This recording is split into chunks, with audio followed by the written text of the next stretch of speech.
Hello, it's Luetin here, and I'm back with another game of undefendable defense on Armored Kill, the DLC that people say you cannot defend on, except I seem to continually have games where you completely manage to defend just as well as on any other map. Now, I think the main problem is that my server, unlike most servers, tends to get objective players coming to here. So it tends to be that the defense team generally have a little bit more going on about them than other teams. Now, this first section is the first base on this one is difficult. It's difficult because they have they have that sort of initial attack. This base is extremely open. Now, I know that a lot of the bases are sort of open on Armored Kill maps, but there's often a couple that are worse than others. Whenever you play on Rush, there's going to be bases that are more difficult than others. Not every single base is the same, some are more difficult to defend. The sheer openness of this first base makes it extremely difficult, and now having taken down their MCOM, they've got the gunship up.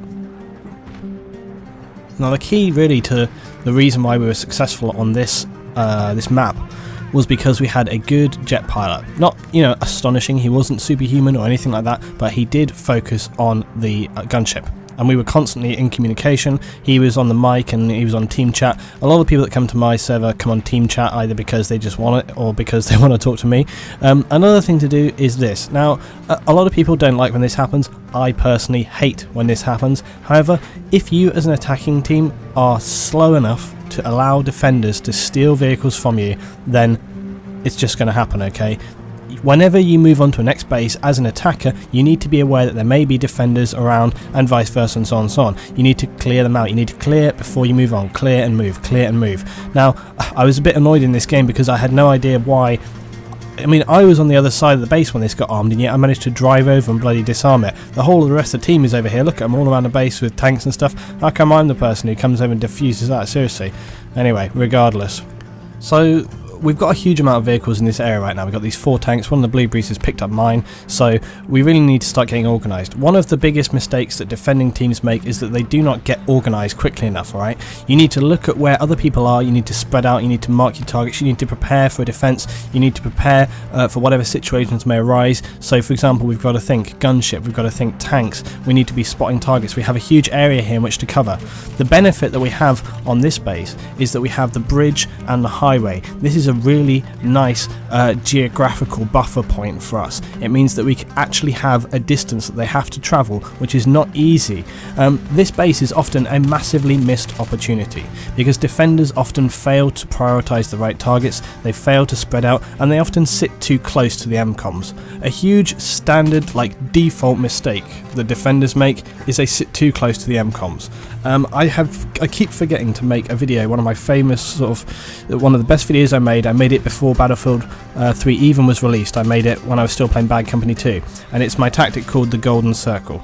And the idea with the Golden Circle is that you stay within a specific distance of the MCOMs, and that distance is you need to be close enough that you can get back and have enough time to clear the MCOM area and then get on to disarm it. So around about this distance here where I just am, that's like the max distance that you want to be away from the MCOM in any 360-degree motion. However, you also need to combine that with being aware of where the rest of your team are, because you need to, as a defending team, create a net that will cover the defending MCOM bases here. Poor Mad, I could see his footsteps underneath the fence there, so I knew exactly when he was going to come around that corner. And whilst I got taken out here, I was communicating to my guys in my team. I was saying that Craig was up here. I know Craig watches my videos, and I was communicating that he was up on the top there. So yeah, he was also going down. Another big mistake that defenders make is not communicating well enough. Now, this is always going to be difficult in public games. I have to say though, personally, when I have been in public games, sometimes, not all the time, by far and away, but sometimes I find that if you just put team chat on and you start talking, sometimes people, if you start talking, even if there's nobody else talking, sometimes other people will get on the mic, and I have found this so many times. Often people just don't bother because they think, oh, in a public game there's no point communicating. I often get on the mic and I just start saying, hey guys, there's 3 people coming up on the left, there's 4 guys on the right, get back on the BM-com, whatever. You just start talking like that, and before you know it, a few people turn their mics on, and then you have a little bit more communication. Try it out, it might work for you. so you can see now we've gone from a fairly chaotic initial attack. We have repelled a few sort of small attacks, but this is the thing we need to be careful of, is people coming around behind, power dropping, or coming in from the back. And this is really the next key point I want to make. Right now I was yelling out to my guys, I was like, guys, get back here, get back here, get back here. Look where everyone is. Alright, there's a few guys up here on the right. You can see a tank coming in fast. This is Carlos. Coming in fast. Carlos is a very good player. He's a friend of mine who I've been playing Battlefield with for quite a while. Again, some of the friends I make in Battlefield are literally just people that I meet. I have a few good rounds with people. Carlos was a good example of this. Just had some really good rounds early on in Battlefield with him, and I said, hey man, you know, just add me and we'll play some games. And you know, now we play together. He comes to my server, he knows me, and that's the way to do it if you find some good people to play with.